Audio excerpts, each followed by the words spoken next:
Ginapanginwala nga nagabaligya sang droga pero aminado nga nagagamit si Jesus Baron 44 anyos matapos na aresto sa drug bypass operation sa Zone 1 Barangay Rizal, La Paz, Iloilo City hapon sang Nobyembre 7. Sang natigayo ng operasyon sa diin suno sa pulis, ganabaklan si Baron sang isa ka plastic sang ginapatian Cebu gamit ang 8,000 pesos ka bypass money. Na-recover sa iya posisyon ando sa bagid ka mga plastic sa droga nga nagabugat sang 80 grams kag may market value nga 540,000 pesos. Nagdugay sa nawa kasimana monitoring kay Baron kag natumod nga sa bakawon diriyaw ini nagakuha sang supply.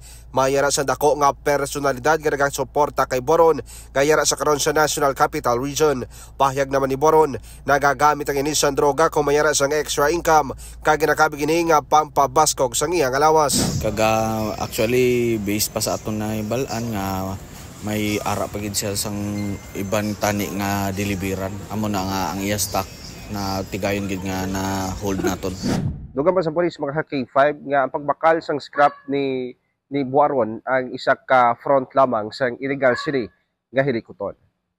Balita nagikan sa distrito sa La Paz. Ako naman si K5 Aaron Refollo. Para sa Kampiyon na Balita, Serbisyo Publiko kang Kalingawan sa Iloilo, K5 News FM.